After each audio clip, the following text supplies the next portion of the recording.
Bonjour et bienvenue. Pour ceux qui ne me connaissent pas, je m'appelle Natacha et vous pouvez trouver tous les détails de mon histoire sur notre site web, mais rapidement, je suis certifiée dans l'approche qui s'appelle la médecine fonctionnelle, qui travaille beaucoup sur la recherche et la réparation des causes de nos symptômes. Puis aujourd'hui, je vais justement vous montrer la méthode PASS que j'ai développée afin d'aider les gens à se débarrasser de leurs douleurs, de leurs différents symptômes et de retrouver la santé et l'énergie, même si jamais ils ont consulté plusieurs professionnels, puis qu'ils ont essayé différentes choses, puis que dans différentes évaluations avec différents spécialistes, tout a l'air beau ou que vous sentez qu'il y a quelque chose alors qu'on vous dit que tout a l'air quand même normal. Donc, c'est un peu ça qu'on va voir dans le webinaire aujourd'hui.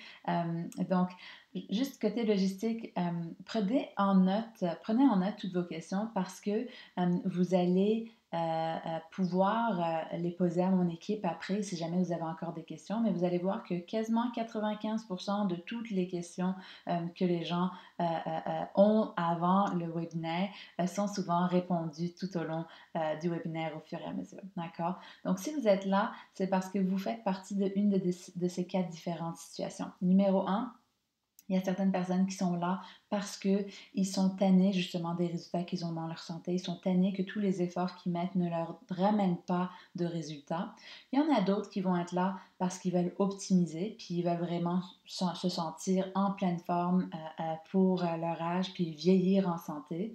Puis il y en a d'autres qui vont être ce qu'on appelle des supporters. Donc des supporters, c'est en fait des personnes qui sont là pour les personnes qui sont en train de faire leur programme, puis qui n'ont pas nécessairement de gros problèmes ou quoi que ce soit, mais qui veulent supporter les personnes qui sont en train de faire ces changements. Et en fait, ce qu'il faut comprendre, c'est que nous, on le sait que les personnes qui ont les meilleurs genres de résultats sont ceux qui ont du support à la maison, parce que c'est pas toujours facile de faire des changements.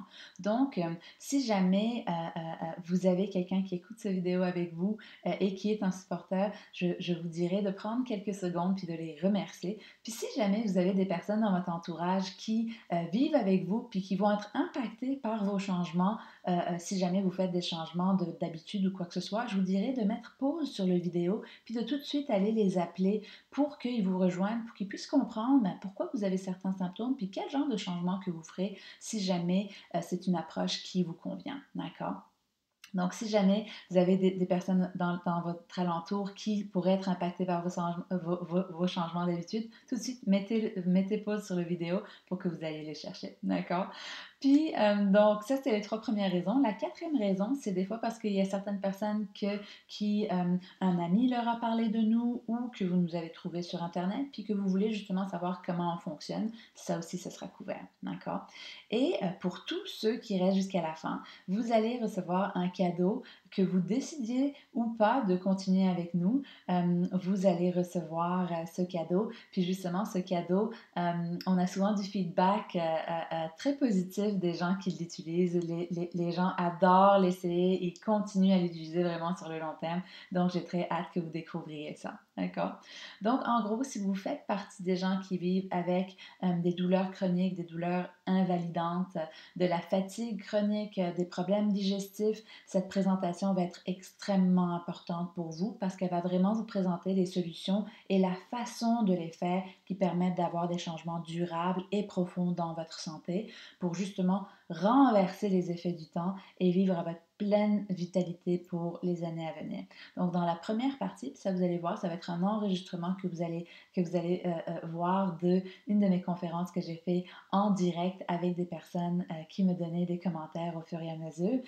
Donc, dans la première partie de cet enregistrement, on va regarder pourquoi vous n'arrivez pas à avoir des résultats, puis justement les trois fondements qu'une approche de santé doit avoir qui fait toute la différence entre les différents programmes ou des solutions incomplètes qui sont difficiles à respecter, qui donnent juste des résultats temporaires et vous allez sûrement voir que vous allez peut-être vous voir dans certaines choses que vous avez essayées ou qui ont manqué. Et la différence avec un problème de santé qui va être simple, plaisant à suivre et qui va donner des résultats majeurs, durables, allant de juste une petite perte de poids à se sentir 20 ans plus jeune. D'accord? Donc ça va être la première partie. Puis la deuxième partie, c'est là que je vais vous expliquer en détail la méthode PASS avec les 7 étapes que j'ai développées qui permettent non seulement de renverser la plupart des différents symptômes et d'avoir cet effet de manière durable en fait, mais aussi de vous redonner l'énergie, de vous redonner la vitalité que plusieurs ne pensaient pas que ça soit possible à leur âge. Donc, j'espère que vous êtes autant excités que moi et je vous laisse entre mes mains de l'enregistrement. Et donc, bon visionnement. Puis, le problème avec ce que vous avez déjà essayé, ce ne sont pas les solutions en elles-mêmes, c'est souvent qu'elles sont considérées, elles ne sont pas considérées pour ce qu'elles sont, qui sont justement des solutions partielles qui donnent des résultats partiels à court terme. Puis mon but, c'est pas de détruire, ni de mettre de côté, ni de désapprouver ces solutions. Mon objectif, c'est juste de mettre en lumière un problème qui est évident pour nous, mais incompris par la majorité des gens. Et on a vraiment eu l'honneur de servir des milliers de personnes grâce à notre expérience combinée justement de plus de 30 ans à moi et Philippe en clinique et en gestion, parce que Philippe, le fils du docteur Brouillard, c'est lui qui gérait sa clinique, et d'avoir bénéficié de l'expertise du docteur Brouillard de 45 ans comme médecin de famille et 25 ans avec son expérience en médecine fonctionnelle. Puis ce volume de personnes. Moi, juste dans ma première année, j'ai suivi 200 nouveaux clients. Puis ça a pu me permettre de voir justement c'est quoi les différences qu'il faut avoir et c'est quoi les différences qu'on voit dans des programmes de santé qui sont difficiles à respecter, qui donnent juste des résultats temporaires et un programme de santé qui est simple, plaisant à suivre et qui donne des résultats durables. Puis la différence, c'est la suivante. Pour avoir des résultats majeurs, on doit avoir une approche qui est intégrale, séquentielle et complète. Et donc, on doit analyser et optimiser chaque système du corps un à la fois dans un ordre et un timing qui respecte le processus de fonctionnement naturel du corps humain. Et donc, si jamais on a une approche qui n'est pas intégrale, c'est comme si, par exemple, si on prenait un exemple d'une auto, c'est comme si vous mettiez un ruban sur la lumière du tableau de bord de votre auto qui indique justement une défaillance au niveau du moteur. Donc, on fait juste camoufler le problème. Puis dans notre corps, c'est comme si, par exemple, vous aviez des problèmes de reflux. Puis moi, j'aime beaucoup donner cet exemple parce qu'il est plus facile à comprendre parce que disons que vous avez des brûlements d'estomac. Chaque différent professionnel va avoir différents outils. En nutrition, on recommandait la diète anti-reflux où on enlevait chocolat, café, citron, orange, vin, alcool et en médecine, c'était souvent un antiacide comme médicament, puis en naturopathie, c'est souvent un antiacide comme produit naturel.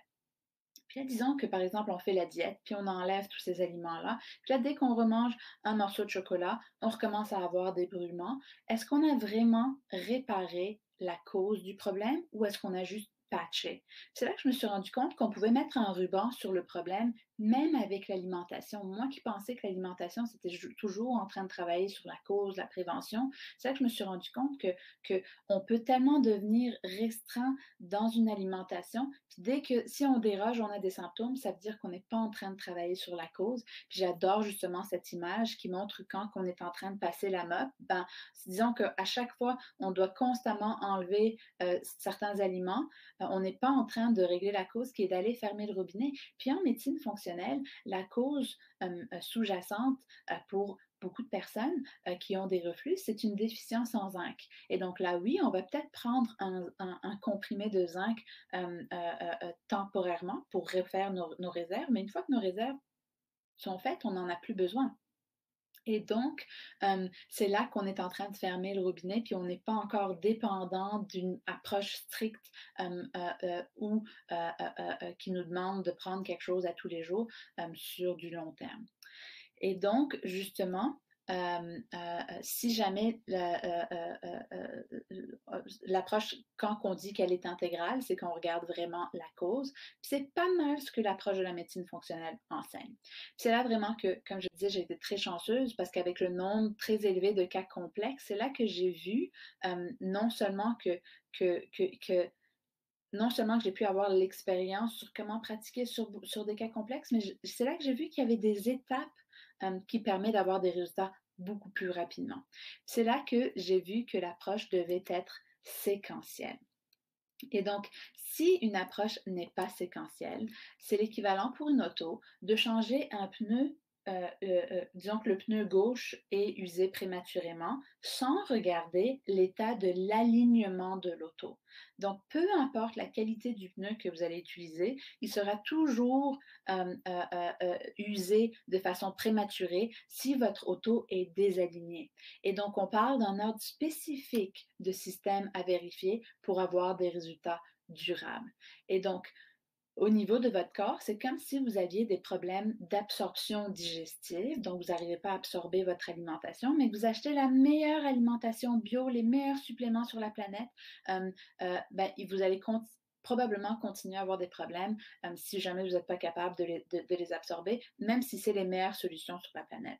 Donc, il faut vraiment s'assurer que l'absorption est bonne pour ne pas gaspiller justement nos efforts. Puis avant, quand j'ai commencé dans ce domaine, ce qui dictait ma séquence, c'était beaucoup les finances. Parce que je voulais tellement que les gens sauvent le plus d'argent que je commençais toujours avec l'alimentation. Puis ça, je me disais, oh, ça, c'est pas trop, c'est juste l'alimentation. Puis là, si jamais ça fonctionnait pas, ben là, on utilisait des suppléments naturels pour essayer d'accélérer le processus. Puis là, si ça fonctionnait pas, là, on allait vers les laboratoires. Mais là, je me suis rendu compte avec le temps que finalement, non seulement que l'alimentation, c'était la partie la plus difficile, puis si on met tout notre effort, puis on n'a pas de résultat, c'est tellement normal qu'on se démotive puis qu'on se décourage, mais aussi que ça revenait plus cher, parce que là, finalement, il y a plus de sessions et plus d'essais-erreurs de suppléments, alors que si jamais on fait les choses dans la bonne séquence, ben, on est capable d'avoir quasiment en dedans de 6 à 12 mois le suivi qui soit fait. Puis ça aussi, ça donnait des bénéfices au niveau des déductions d'impôts, parce qu'au niveau des déductions d'impôts, on peut juste déduire 12 mois qu'on peut choisir, puis il faut dépasser le 3% du revenu familial pour pouvoir déduire quoi que ce soit au niveau de la santé. Donc, si on condensait tout, on avait des plus grosses déductions. Et c'est aussi là que je me suis rendu compte que je ne rendais pas service à l'approche de la médecine fonctionnelle si je ne m'assurais pas que les gens le fassent de la bonne façon. Parce que si jamais on fait juste, on les fait dans les mauvaises étapes puis qu'on se décourage, comme je disais, moi je crois que c'est normal que n'importe qui se décourage si jamais ils n'ont pas des résultats. C'est normal qu'on se décourage puis que là les gens peuvent penser que ça ne fonctionne pas. Et donc c'est là que moi j'ai vu que si jamais je voulais aussi être une bonne représentatrice de l'approche, mais il fallait que je puisse m'assurer que les gens le fassent dans la bonne étape. Et c'est ce qui nous amène à la troisième fonction que l'approche doit toujours avoir en santé, c'est qu'elle doit être complète. Parce que si elle n'est pas complète, c'est comme si au niveau de changer, au niveau de votre auto, quand vous arrivez pour changer vos pneus, vous décidez de changer seulement un des 4 pneus parce que vous n'avez pas le temps d'attendre ou l'argent pour acheter les 4. Et donc, non seulement changer un seul pneu n'aura pas d'impact positif, mais le débalancement peut aussi même causer de plus gros problèmes d'usure globale de l'auto. Et donc, c'est comme si vous décidiez de faire un protocole. Il y a certaines personnes, quand ils vont plus lire à propos de leur flore digestive, ils vont dire, ah, j'ai une mauvaise bactérie, j'ai du candida, j'ai des champignons. Puis là, ils trouvent plein de différents produits sur le marché anti-candida, etc. Puis là, ils font un protocole pour tuer ces bactéries, mais sans faire la réparation après. Puis ce qu'il faut garder en tête, c'est quand on tue les mauvaises bactéries, on tue quand même les bonnes. Et donc, si jamais on ne fait pas une réparation ensuite, on se retrouve avec une flore digestive dans un moins bon état qu'avant. Puis en plus, on peut créer tout genre de résistance où si on ne tue pas la bactérie complètement, ben là, elle peut muter puis devenir intelligente. Puis que là, on ait encore moins d'outils pour l'éliminer. Donc, on peut empirer les choses si on ne les fait pas d'une façon complète. Et justement, notre responsabilité, c'est de s'assurer que vous ayez toute l'information au bon moment, en considérant que vous ne travaillez pas dans ce domaine-là. Vous n'êtes pas en train de passer tout votre temps sur votre santé non plus, parce qu'il est complètement normal de se rappeler de 10% de ce qu'on entend la veille dans une conférence d'une heure. Donc, il faut vraiment s'assurer que nous, on puisse vous donner l'information sous forme de vidéo, pour que vous regarder, pour s'assurer au bon moment, les outils, recettes ou quoi que ce soit, les rendez-vous au bon moment pour que vous réussissiez, parce qu'on sait que vous n'êtes pas expert là-dedans. C'est normal que si jamais, par exemple, vous allez voir un professionnel puis vous dites, ah, c'est super important de faire ça, ça, ça, puis dans cette étape-là, c'est normal que vous en manquiez, puis que, disons, qu'il vous dit, c'est super important de revenir à ce moment-là. Mais moi, je l'ai vu, puis c'est pas de votre faute. La vie est tellement occupée de nos jours que si jamais vous n'avez pas une structure qui vous permet de faire les choses de façon complète, ça peut être très difficile. Puis justement, le point le plus important dans l'opinion de Philippe, qui justement gérait la clinique de son père, c'était que tout soit clair avant de commencer. Parce que si on commence une étape, puis qu'on ne fait pas la suite des choses, c'est là que ça devient une dépense au lieu d'un investissement. Puis lui, il voyait tellement des fois des gens sortir du bureau de son père avec plein d'espoir pour la première fois de leur vie, puis là, il est arrivé à la caisse, puis là, il faisait, oh mon Dieu, ok, je ne m'attendais pas à ça. Ok, je vais prendre ça et ça, puis le reste, je ne peux pas pour l'instant, mais je vais voir. Puis là, c'est eux qui décidaient comment faire leur processus. Et c'est là, justement, que je dis que ça devient une dépense, parce que si on fait juste une partie, mais on ne le fait pas correctement, ben, on ne va pas avoir les résultats. L'approche de la médecine fonctionnelle, elle ne fonctionne pas à moitié. C'est comme si, justement, moi, je donne toujours l'exemple des roues qui sont prises dans la neige. Quand on a des roues qui spinent, si jamais on va trop doucement ou trop vite, on ne s'en sort pas. Il faut vraiment avoir un momentum de la bonne vitesse devant, arrière, puis pour monter. Puis des fois, on va vraiment détruire pour pouvoir reconstruire correctement. Donc, on peut faire plusieurs arrière-avant, mais dans le bon timing, le bon momentum pour qu'on s'en sorte. Et donc, justement, pour que ça soit complet, nos programmes vont toujours comprendre tous les morceaux du puzzle. Et donc, pour la majorité des gens, ça va durer entre 6 à 12 mois. Ils vont avoir l'éducation et les outils, comme je disais, d'avoir les bonnes informations au bon moment sous forme de vidéo pour que vous puissiez être capable de vous en rappeler, de le réécouter si jamais vous avez des difficultés avec votre attention. Et juste pour que vous sachiez, c'est pas nécessairement de l'éducation de base. Souvent, on a beaucoup de personnes qui arrivent à la clinique puis qui en connaissent beaucoup, que ça fait des années. On a même plusieurs professionnels qui viennent nous voir. Et donc, quand les gens font notre programme, ce que beaucoup de ces personnes-là qui en connaissaient beaucoup avant, ils nous disent, c'est qu'on dirait qu'ils en connaissaient beaucoup, mais ils étaient comme un peu confus, puis des fois, ça se contredisait très souvent, comme ce que ça fait beaucoup en santé. Puis là, tout d'un coup, ils ont comme une image claire de pourquoi ça se contredit, puis dans quelles circonstances ça fonctionne correctement, puis quoi faire dans le bon ordre. Et donc, l'éducation, c'est pas nécessairement de l'information de base, c'est vraiment aussi toute l'information que moi, j'ai besoin que vous ayez au bon moment sans que moi, j'ai besoin d'avoir une session avec vous pour vous dire exactement quoi faire. Donc, toute l'information de base en termes de quoi faire au bon moment, c'est ça qu'on a tout filmé pour que, justement, vous ayez besoin de moins de consultations et que les consultations reviennent plus à faire le travail de personnalisation. D'accord? Et donc justement, la personnalisation se fait à travers les consultations. Tous les tests et laboratoires qui vont être nécessaires pour aller trouver la cause du problème. Donc, c'est ce qu'on appelle des laboratoires fonctionnels parce que c'est souvent comme un peu avec l'approche de la médecine fonctionnelle, on regarde la cause sous-jacente. Et tous les suppléments naturels nécessaires en fonction de ce que les laboratoires vont dire et l'accès illimité par courriel à l'équipe pendant toute la durée du protocole parce que le plus gros travail se fait entre les rendez-vous. C'est très facile de voir des laboratoires puis de donner un plan par rapport à une interprétation de laboratoire, mais le travail se fait vraiment en fonction de chaque personne, comment ils vont réagir. C'est là que le travail se fait parce que justement, c'est là que toute la personnalisation se fait parce que chaque personne sont uniques, hein, ils ont un profil unique, ils n'ont pas les mêmes problèmes. Et donc, chaque personne va vraiment, dépendamment de comment qui réagissent au protocole, que c'est là qu'on est capable de savoir, OK, ça fonctionne ou qu'est-ce qui ne fonctionne pas aussi. Avec notre expérience, on est capable de vous dire, non, ça c'est normal que vous ayez ces symptômes-là ou pas. Donc, il ne faut jamais que vous vous sentiez mal d'envoyer des courriels quand vous faites cette approche-là. Puis si jamais ce n'est pas inclus dans un programme comme ça, c'est la moitié du travail qui n'est pas en train de se faire. Donc, il faut vraiment que ça soit inclus. Puis si vous travaillez avec un professionnel qui n'a pas ça d'inclus, il va répondre peut-être quelques jours plus tard, mais en fin de journée, après tout, si jamais lui, il ne considère pas que c'est une partie importante du travail, ils ne vont jamais répondre de façon à ce qu'il faut parce qu'après une grosse journée de patient, ben, c'est pas là qu'on a notre plus gros focus en tant que thérapeute. Donc, j'espère que vous comprenez maintenant pourquoi les solutions qui fonctionnent à long terme doivent être à la fois intégrales, donc on recherche la cause, séquentielles, de faire dans le bon ordre et complète. Et donc, justement, on va faire un autre petit questionnaire pour que vous me disiez si jamais vous le comprenez. Ce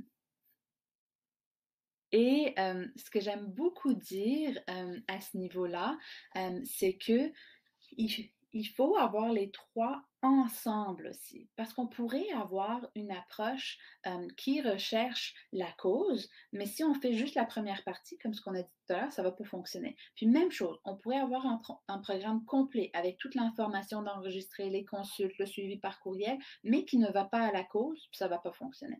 Puis on pourrait aussi avoir un programme complet qui va à la cause, mais qui saute une étape. Puis justement, tout à l'heure, on va voir les 7 étapes et qu'à ce moment-là,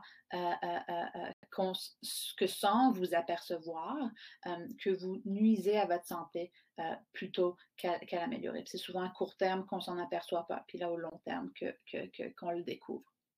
Et donc, c'est pour ça qu'il faut s'attaquer à la cause de vos symptômes de façon stratégique pour vous en libérer définitivement. Et donc là, si je regarde, OK, plusieurs personnes comprennent, on a 83% d'entre vous qui ont mis 5 étoiles, c'est parfait. Et donc, c'est pour ça que si vous voulez vraiment avoir un impact positif sur votre santé et votre vitalité, il faut analyser et optimiser un système à la fois dans un ordre et rythme qui respecte et active au bon moment le processus de votre fonctionnement naturel de votre corps. Et c'est ça qu'on appelle la méthode PASS, qui est justement le protocole d'activation séquentielle des systèmes du corps. Et donc, c'est un protocole qui va activer dans la bonne séquence, au bon moment, les différents systèmes du corps. D'accord? Et donc, c'est justement ça, les 7 étapes que je vais vous montrer. Mais juste avant, là, ça va bientôt faire 1 heure. C'est pas encore 1 heure qu'on a commencé, mais la prochaine partie est un peu plus complexe. Puis moi, pour votre cerveau, pour que vous soyez capable de bien ancrer l'information, je vais vous demander de vous lever, d'accord? À chaque fois que ça fait 1 heure d'information qu'on reçoit, pour que notre cerveau soit encore capable de pouvoir recevoir. Puis je sais qu'il y en a d'entre vous qui ça les intéresse pas de se lever, mais levez-vous quand même parce que vous allez voir, ça va vous faire une différence. Et donc, vous pouvez vous étirer un peu de tous les bords, puis vous allez pouvoir comprendre encore plus la prochaine étape parce que c'est justement une étape un peu plus complexe. Mais comme je disais, c'est là qu'il faut que vous soyez attentif parce que c'est là que vous allez comprendre le fonctionnement des symptômes de votre corps et toute la puissance du protocole. Et donc, si vous ne comprenez pas tout, c'est correct aussi. C'est toutes des choses que de toute façon dans le programme on revoit en détail, mais c'est plus important de comprendre en général les étapes. Et je sais qu'il y en a souvent certains qui vont dire oh, moi, Natacha, ça ne m'intéresse pas de savoir, de comprendre tout. Juste dis-moi quoi faire, puis je vais le faire. Mais moi, je trouve que c'est important de quand même comprendre parce que c'est là qu'on devient indépendant. D'accord? On ne veut pas que vous dépendiez de toujours avoir un professionnel pour qu'il vous explique. On veut que vous compreniez. Et donc, si jamais on passe à travers les 7 étapes, la première étape, Moi, je crois que est-ce que tout le monde s'est levé? Est-ce que ça a bien été? Vous avez bougé un peu? Moi, je peux peut-être continuer encore quelques minutes comme ça, mais c'est juste un peu plus difficile. Aller prendre un peu d'eau. Alors, l'étape numéro 1, la fondation. C'est l'activation du système de digestion. C'est quoi la digestion? La digestion, c'est de transformer nos aliments qu'on mange en petits morceaux pour que notre corps soit capable de les absorber. D'accord? Donc, c'est vraiment de couper en microparticules. Puis ça commence dans la mastication, dans la bouche, avec la mastication. Mais après, la plus grosse partie se fait dans l'estomac. Puis juste pour que vous sachiez, certains signes que ce système de digestion ne fonctionne pas très bien, c'est souvent les brûlements d'estomac, des rapports, des fois c'est des ballonnements, des fois c'est des flatulences, des fois c'est de se sentir trop plein après les repas.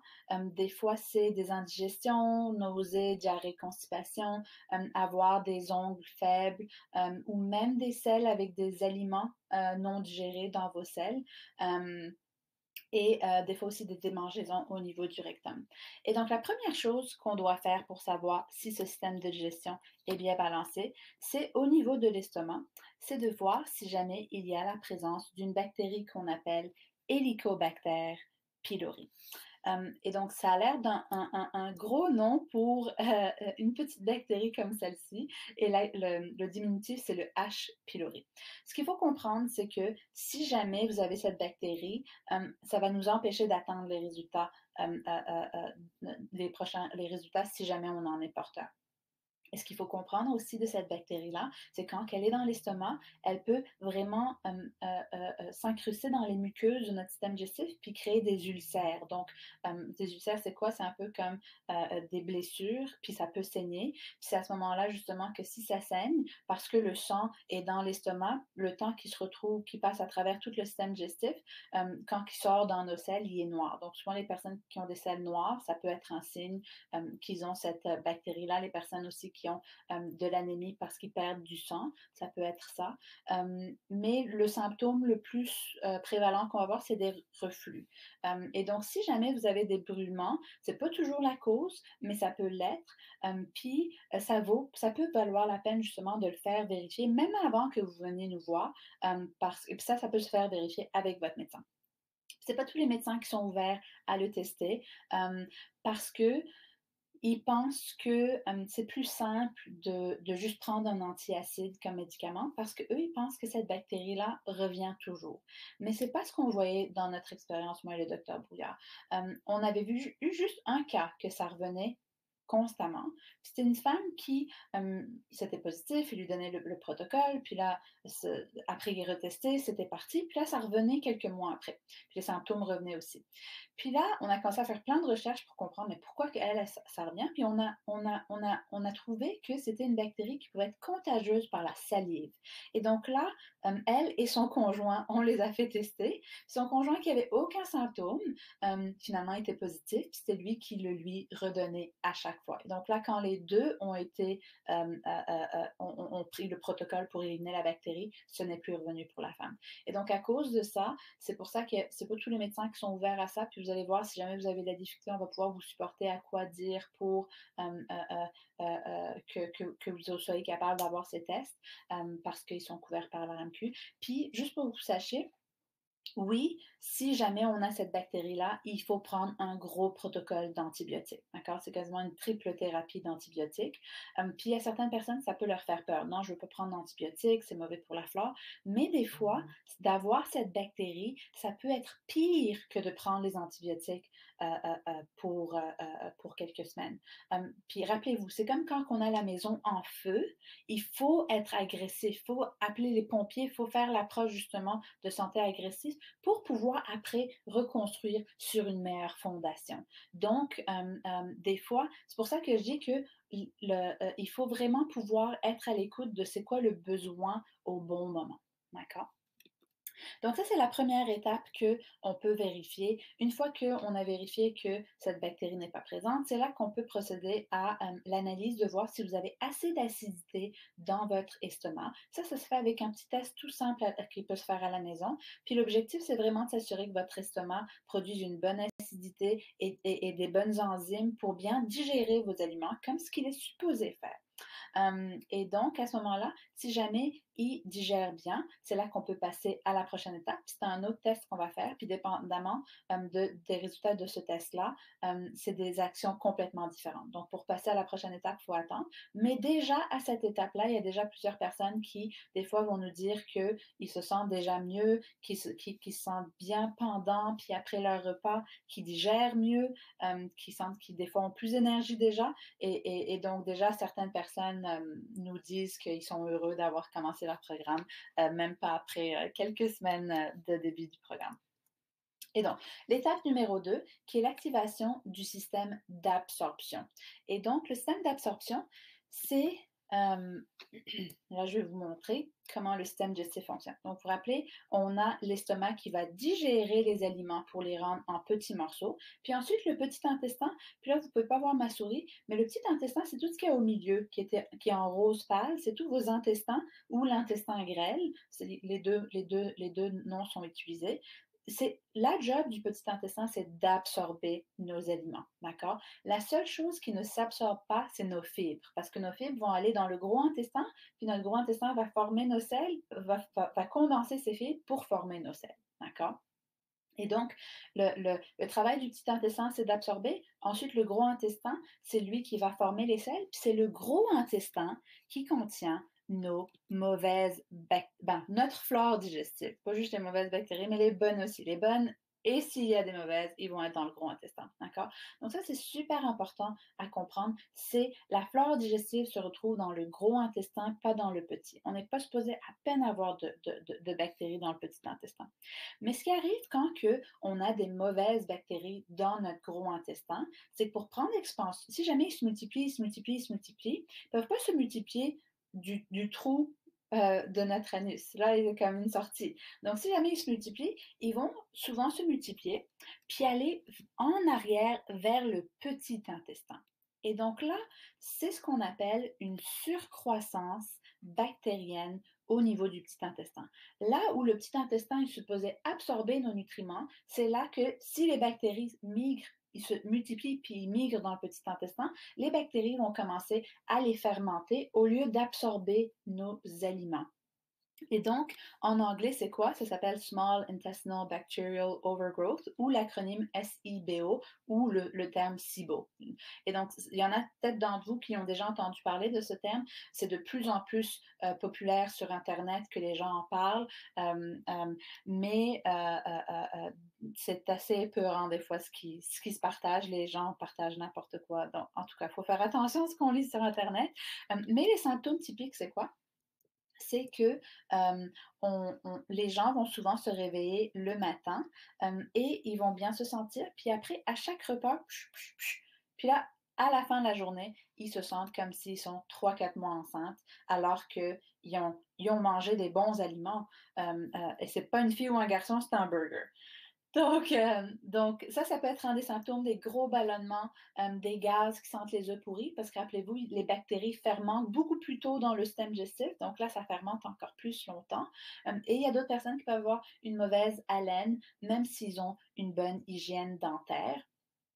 Et c'est pas toujours le cas par contre. Le plus que on a un bon style de vie, des fois le moins qu'on a de symptômes. C'est pour ça que j'appelle toujours le style de vie comme un couteau à double tranchant.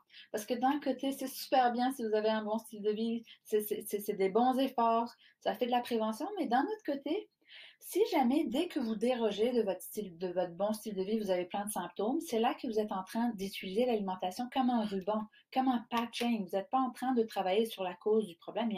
Vous êtes en train d'utiliser la bonne alimentation pour gérer vos symptômes alors qu'il y a un problème qu'il faut gérer. D'accord?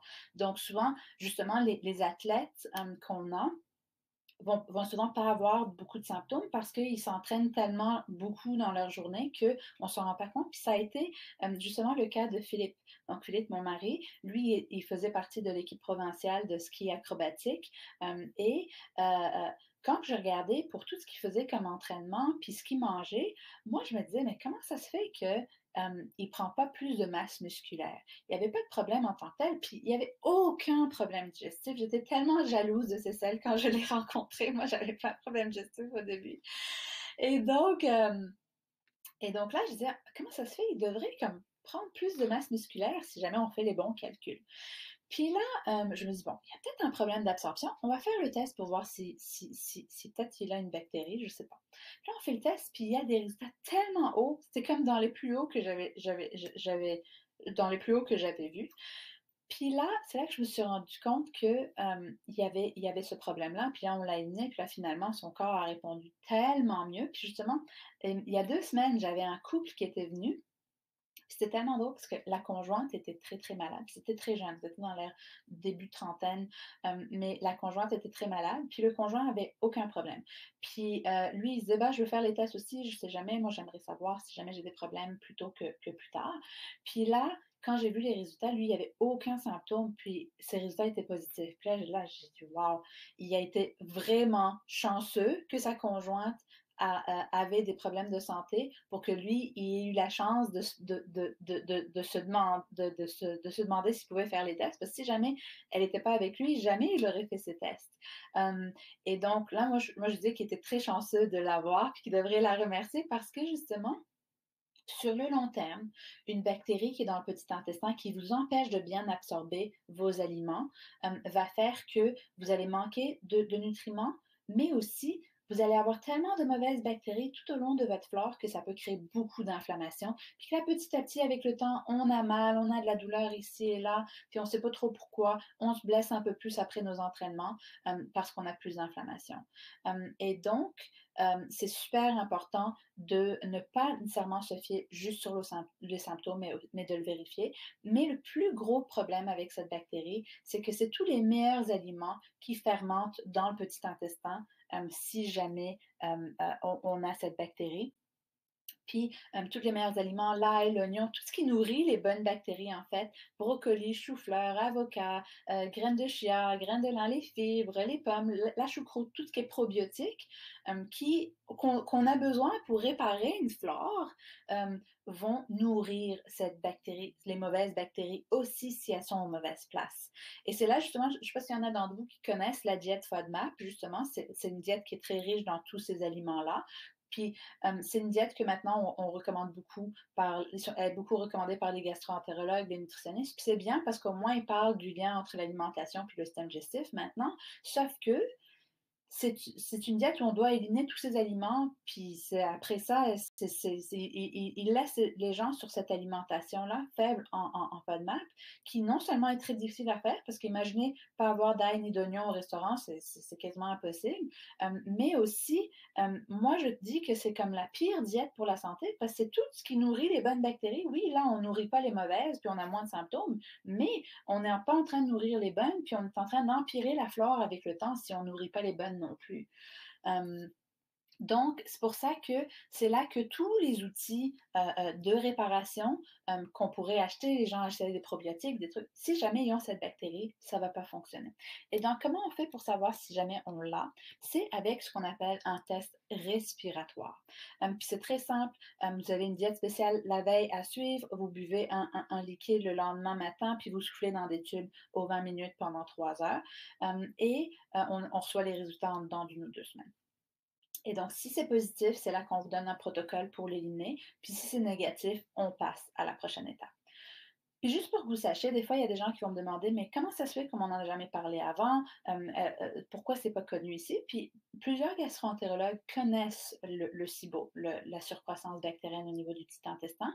Puis il y en a plusieurs même que j'ai discuté qui ont déjà donné des antibiotiques pour éliminer ces bactéries, mais ils disent que oui, ça fonctionne quand ils prennent les antibiotiques, puis quelques mois après, les gens se sentent vraiment bien, mais après, ça revient.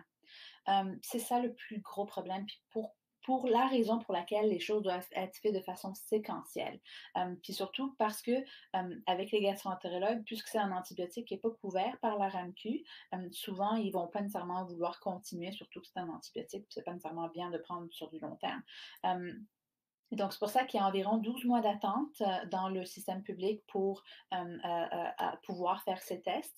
Mais il y a des laboratoires privés, même nous, il y en a différents laboratoires qu'on peut utiliser pour avoir des résultats plus rapidement.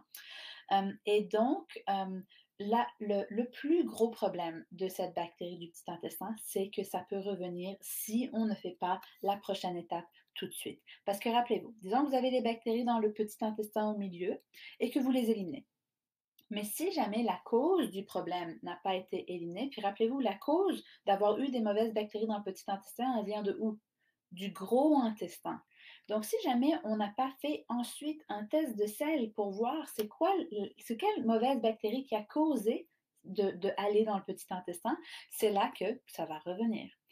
Et donc, c'est pour ça aussi que sur Internet, il y a beaucoup d'histoires d'horreur que des gens, des fois, ils peuvent essayer différents protocoles pendant des années, puis jamais avoir d'amélioration. Ça va mieux, puis là, ça revient, ça va mieux, puis ça revient, ça va mieux, puis ça revient. Puis c'est pour ça qu'il faut vraiment faire les choses dans une approche séquentielle et complète. Il faut réparer après, sinon, ça va revenir. Et c'est pour ça que nous, à la clinique, on ne permet pas de faire des sessions à la carte, parce que je sais que c'est ma responsabilité de m'assurer que je ne vous empire pas votre cas pour avoir des résultats.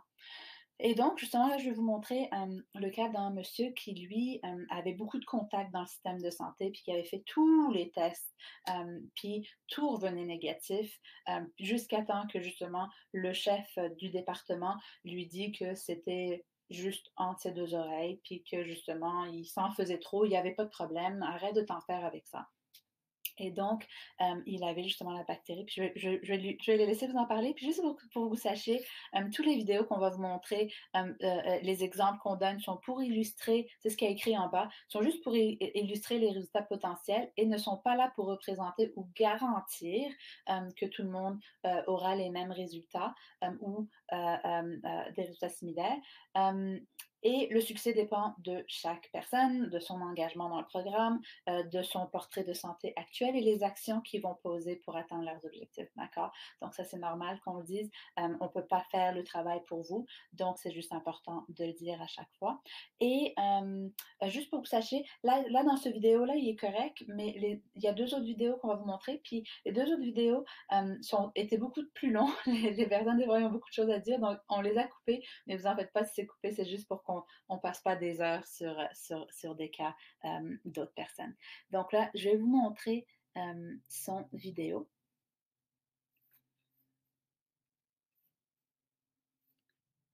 Je vais juste m'assurer que le volume est au maximum.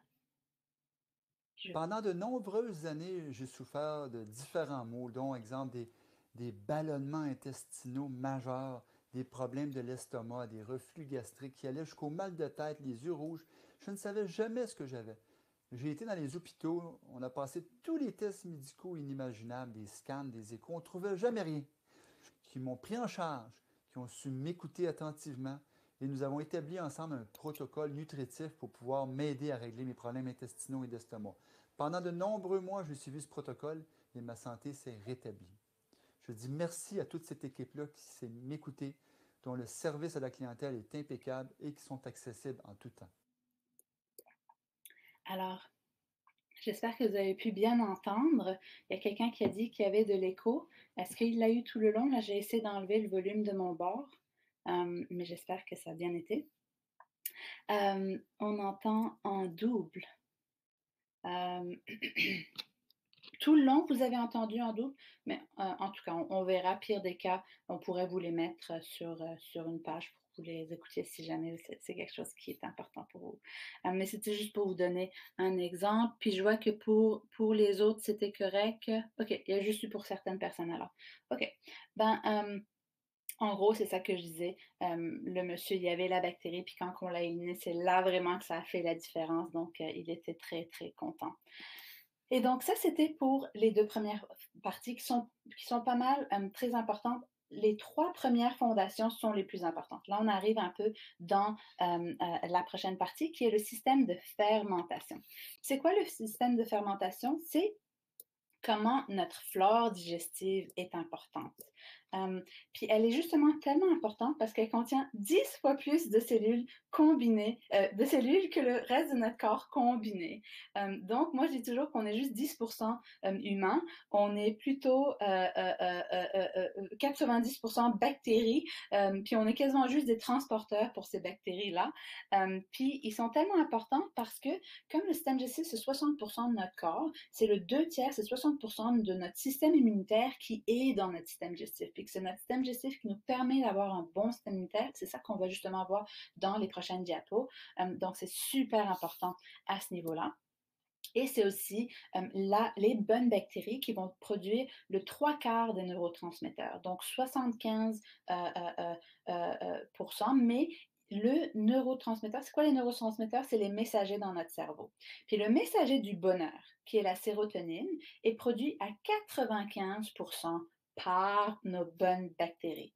Donc nous, on a déjà eu un cas d'une femme, c'était assez intéressant son cas, parce qu'elle était déprimée, en dépression depuis des années, elle avait fait plusieurs thérapies, puis ce qui était vraiment le plus intéressant, c'est qu'elle avait aucune raison d'être déprimée. Puis elle disait, je sais pas pourquoi, mon travail va bien, ma carrière, mes loisirs, les finances, la famille, les voyages, tout va bien, puis je sais pas pourquoi je me réveille le matin, puis je suis malheureuse.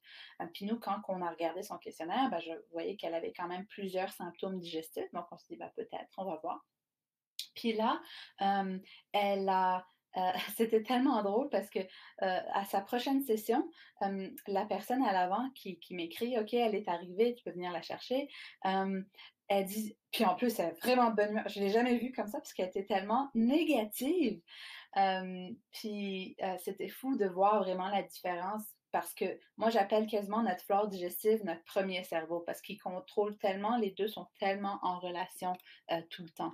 Et ce qui est super important, c'est que plus de 20 millions des Canadiens souffrent de troubles digestifs à chaque année. Puis ça, c'est une statistique de la Fondation canadienne de la santé digestive. Puis ça, je ne sais pas si vous vous rendez compte, mais 20 millions des Canadiens, ça représente 60% de la population. Et donc, et ça, c'est 60% de la population qui ont un diagnostic qu'ils ont un problème digestif. Mais toutes les autres personnes qui ont juste des ballonnements, des gaz, constipation, diarrhée, puis qui n'en parlent pas, ils ne sont pas considérés là-dedans. Donc, c'est pour ça que maintenant, on est en train de comprendre que les problèmes de flore digestive, c'est vraiment une épidémie, un vrai problème au niveau de la santé des gens. Puis on sait maintenant de nos jours que si jamais on a des bonnes bactéries, c'est relié à, oui, une santé intestinale, mais aussi une santé immunitaire et un bon métabolisme. Alors que si jamais on a des mauvaises bactéries, c'est là que oui, on va avoir des maladies intestinales comme la colite ulcéreuse, la maladie de Crohn's, le cancer du côlon, mais aussi des maladies immunitaires comme l'atopie, c'est des problèmes de peau. L'asthme et la sclérose en plaques, c'est une maladie auto-immune où le système immunitaire attaque ses propres cellules. Puis la majorité des maladies auto-immunes ont toute une cause qui est reliée à la flore digestive. Et on va le voir justement dans quelques diapos. Mais le point qui, moi, me surprenait le plus, c'était que c'était relié à des maladies métaboliques comme le diabète et l'obésité. Puis moi, je ne comprenais pas pourquoi, parce que moi, toute ma vie, j'avais pensé que le diabète, l'obésité, le poids, c'est juste une question d'alimentation, de ce qu'on mange et faire plus d'exercice. Mais on se rend compte maintenant, de nos jours, que quand on prend des antibiotiques, voyez un peu au début du graphique, juste avant la flèche qui dit on va prendre des antibiotiques, la variété qu'on a au niveau de notre flore.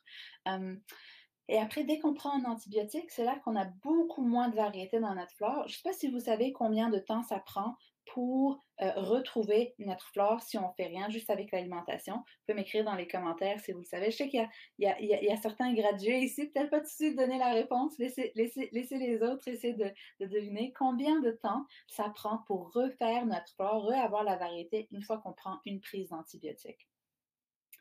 Puis, je vais voir un peu qu'est-ce que vous m'écrivez dans les commentaires.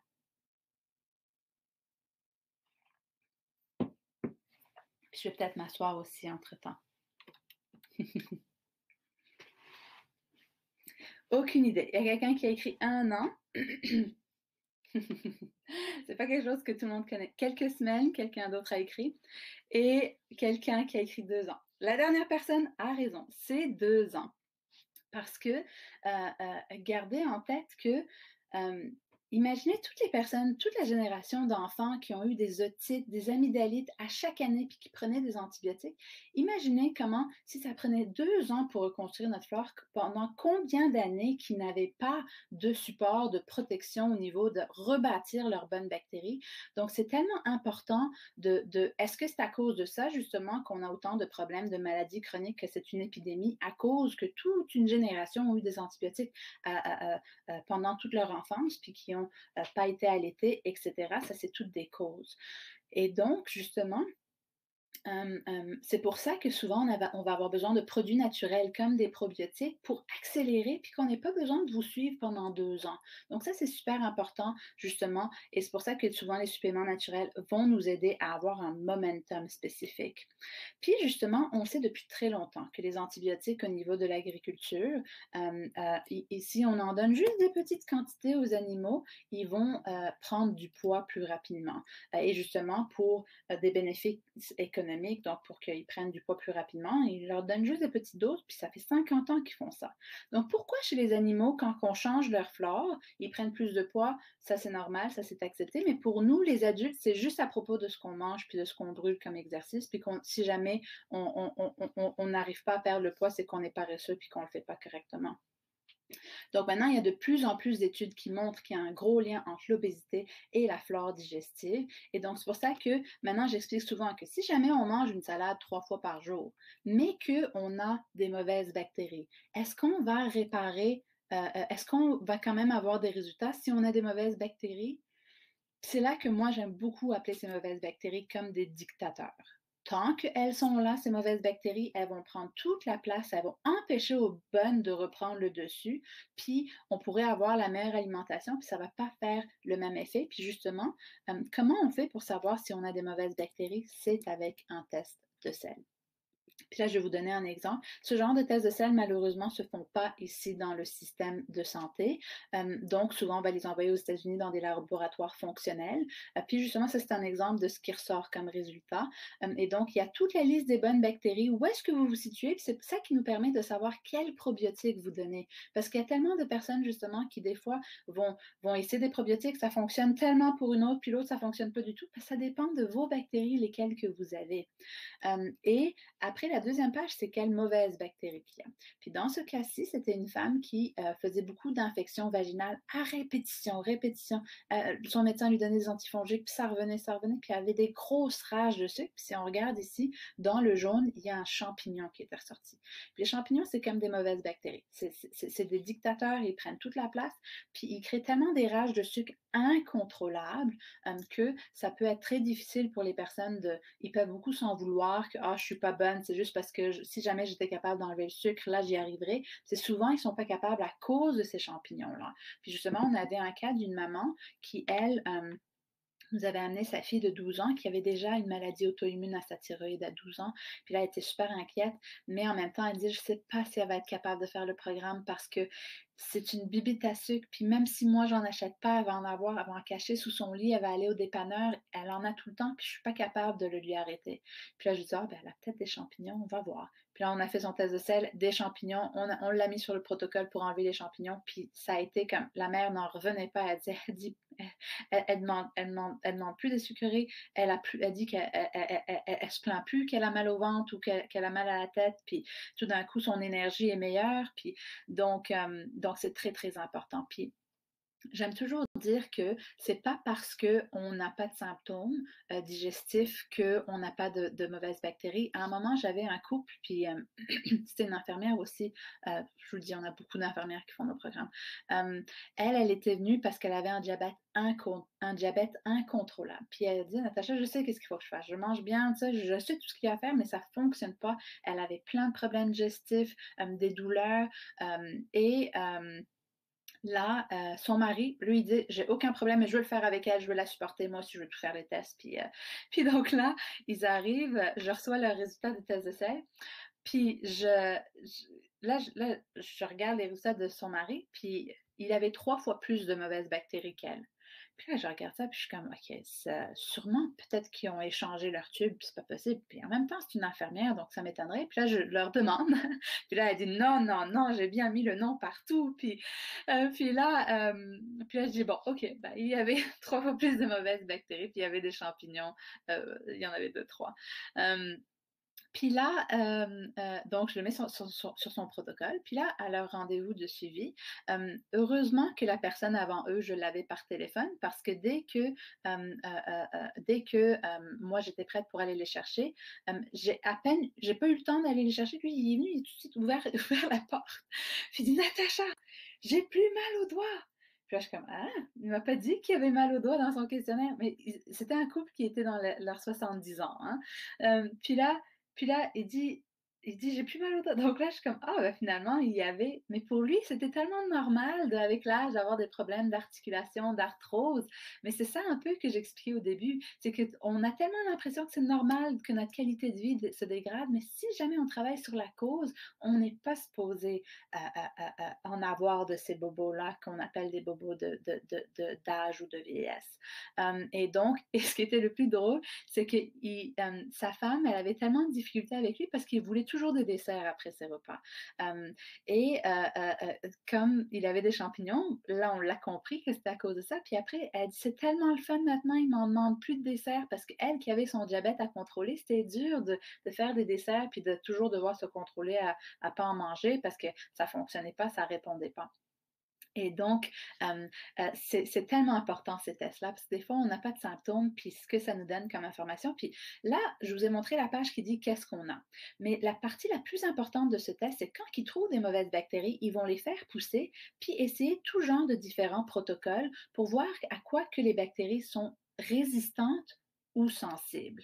Parce que de nos jours, on a justement beaucoup de ce qui s'appelle la résistance aux antibiotiques et même aux herbes antibactériennes. Donc, même les produits naturels, c'est quand on a justement des bactéries que l'antibiotique ne tue pas au complet ou les herbes ne tuent pas au complet, ben là, la bactérie peut muter, devenir intelligente, puis ne plus répondre. Elle devient résistante à ce protocole-là. Et donc, à ce moment-là, quand on a une mauvaise bactérie, il la fait pousser, puis il leur donne différents protocoles. Puis là, justement, ça, c'était le cas de la femme qui avait des infections vaginales à répétition. Puis vous voyez, les deux premières lignes sont les antifongiques qui sont souvent recommandés. Puis son médecin, il lui prescrivait souvent du fluconazole. Et donc là, vous voyez comment il y a le R dans le rouge? Ça veut dire que le champignon qu'elle avait était complètement résistant aux antifongiques que son médecin lui donnait. C'est pour ça que ça partait pas. Elle devait en faire plusieurs, puis ça revenait tout le temps. Ça partait pas entièrement parce que justement, le champignon était résistant. Il aurait fallu qu'il soit dans le S pour que ça soit sensible, mais souvent, parce qu'au niveau pharmaceutique, c'était juste 2 antifongiques, mais en dessous, dans les natural agents, c'est toutes les herbes qu'on peut faire. Puis là, il faut que le gris soit à 50% du tableau pour qu'on sache que ça fonctionne. Donc, on en avait les 3 dernières qui fonctionnaient. Donc là, on lui a fait un mix de ces 3, puis là, c'est plus jamais revenu. Donc, c'est super important de savoir non seulement qu'est-ce qu'on a, mais comment l'éliminer. Puis pourquoi? Parce que quand on a ce qu'on appelle une dysbiose, c'est des mauvaises bactéries, quand on a des mauvaises bactéries, ça peut créer ce qu'on appelle une perméabilité intestinale. Je ne sais pas s'il y en a d'entre vous qui savent c'est quoi un intestin perméable. En anglais, on dit leaky gut, mais je vais vous montrer avec une image, ça va être plus simple à comprendre. Et donc, du côté gauche, vous avez, ouais, c'est ça, du côté gauche pour vous, vous avez les cellules digestives plus pâles, rosées pâles. Puis ça, c'est de quoi ça a l'air une fonction normale du système digestif, d'accord? Donc, on voit vraiment que toutes les cellules sont une à côté des autres, sont collées. Et donc, pour que vos aliments qui se font digérer dans l'estomac, ensuite, ils arrivent dans l'intestin, puis ils vont se faire absorber dans l'intestin. Mais il faut qu'ils soient complètement digérés pour passer à travers les trous. Puis là, quand on a ce qu'on appelle un intestin perméable, c'est qu'il a des trous, puis il laisse passer les aliments non nécessairement digérés. Donc, disons que là, vous avez fait votre digestion, vous commencez votre gestion, vous n'avez pas encore terminé. Puis là, les grosses molécules, il y a un gros trou, ils font whoop, ils passent à travers les trous. Puis là, le système immunitaire qui est derrière, lui, il est dans notre sang. Il est toujours en train de regarder est-ce qu'il y a un ennemi ou un ami. Puis là, il voit cette grosse molécule, puis il dit, je ne connais pas cette grosse molécule, moi, je connais celle qui est digérée. Lui, est-ce que c'est un ennemi? Puis s'il décide que c'est un ennemi, puis il attaque, c'est ce qu'on appelle des intolérances alimentaires. Et donc, justement, de nos jours, on a tellement l'impression qu'il y a tellement de gens qui ont des problèmes avec le gluten, le sans gluten a fait fureur, mais c'est pas nécessairement le gluten le problème en tant que tel, c'est plutôt les trous, parce que disons que vous mangez des céréales de blé le matin, une sandwich le lunch, puis des pâtes au souper, ben vous mangez du blé 3 fois par jour, puis c'est ça qui passe à travers les trous 3 fois par jour. Donc, c'est ça que votre système immunitaire va faire. Wow, je ne connais pas cette grosse molécule, j'attaque, j'attaque, j'attaque. Donc, il y a certaines personnes qui vont l'enlever puis qui vont se sentir vraiment mieux. Puis on dirait qu'il y a comme plein de gens qui se sentent mieux quand ils enlèvent le gluten à cause qu'ils ont des mauvaises bactéries, une mauvaise flore, puis qui créent un intestin perméable parce qu'ils ne font pas une bonne protection. Parce que c'est les bactéries de l'autre bord qui sont supposées faire la protection. Puis si on a des mauvaises bactéries, ils ne font pas une protection, puis ça fait que nos cellules commencent à avoir des trous. Puis ça, c'est très différent de l'allergie au gluten ou comme la maladie cœliaque, c'est plus ce qu'on appelle une intolérance au gluten. Puis, on ne va pas aller dans les détails là-dessus, mais c'est super important si avant d'enlever le gluten, de toujours, toujours, toujours se faire vérifier pour si on a l'allergie ou pas. Parce qu'une fois qu'on l'enlève, là, les tests d'allergie sont négatifs. Puis pour les allergies, même si on prend un pain sans gluten qu'on met dans notre toaster qui avait des résidus de gluten, c'est comme si on mangeait un pain avec gluten si on a l'allergie. Donc, c'est super important, si on a des doutes, de se faire vérifier avec le médecin. Puis pour que ça ne soit pas faussé négativement, il faut manger du gluten pendant 3 semaines avant le test pour que ça ne soit pas un faux négatif, avec minimum 2 tranches de pain ou une tasse de pâte à tous les jours pendant 3 semaines. Puis je sais qu'il y a certaines personnes qui ont tellement mal s'ils font ça. Donc, il y a des tests génétiques. En tout cas, ça, c'est d'autres détails, mais en gros, disons que vous enlevez le gluten, puis là, vous vous sentez mieux, mais vous continuez à manger les meilleurs aliments, que ça soit du brocoli, du chou-fleur. Si jamais c'est ça que vous mangez à tous les jours et que vous avez les trous, ben c'est ça que votre système immunitaire va commencer à attaquer, puis créer de l'inflammation. Il va demander des renforts. C'est quoi l'inflammation? C'est « Hey, venez-vous-en, il y a un problème, il y a un ennemi qu'il faut éliminer ». Et donc, c'est pour ça que des fois, il y a certaines personnes qui viennent nous voir à la clinique, puis c'est tellement triste parce qu'ils sont tellement limités dans ah, je peux juste manger ces 5 aliments-là. Alors, et c'est parce qu'au fur et à mesure, ils font juste continuer à enlever des aliments. Mais ce qu'il faut comprendre, c'est que les intolérances alimentaires, la mémoire que le système immunitaire peut créer est temporaire. Des fois, ça dure juste 1 mois, 3 mois, 6 mois. Donc, si on enlève cet aliment pour quelques mois, la mémoire va disparaître et donc on est capable de les réintroduire, mais il faut refermer les trous avant de pouvoir réintroduire pour pouvoir avoir la différence puis ne plus avoir d'intolérance alimentaire. Et donc, justement, voici plusieurs conditions qui ont montré des études qui sont reliées à l'intestin perméable, donc 50 à 100% des intolérances alimentaires, les migraines, le syndrome de fatigue chronique, beaucoup de maladies auto-immunes. Là, on a le diabète de type 1, la maladie cœliaque, qui est justement l'allergie au gluten, qui est une maladie auto-immune. Quand le système immunitaire voit une micromolécule de gluten, il commence à attaquer le système digestif.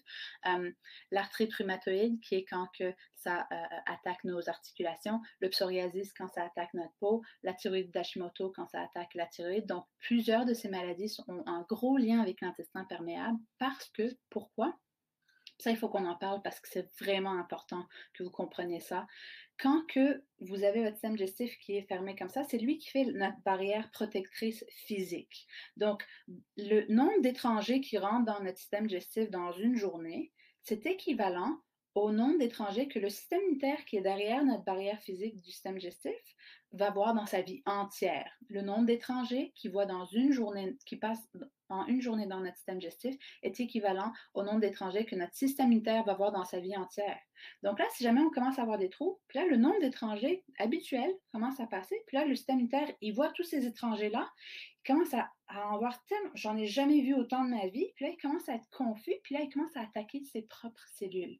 Et donc, beaucoup des maladies auto-immunes ont un lien avec cet intestin perméable, mais c'est pour ça justement que on en voit de plus en plus. Puis je ne sais pas si vous le savez, mais dans les 10 dernières années, il y a eu 300% d'augmentation des maladies auto-immunes. Mais on ne sent pas que c'est une réelle épidémie parce que, dépendamment de où ça attaque, si jamais ça attaque la thyroïde ou le système digestif ou les articulations, c'est des maladies complètement différentes. Donc, toutes ces maladies ont augmenté, mais on ne voit pas toutes les maladies. Si on les regroupait, c'est là qu'on voit que c'est 300% d'augmentation.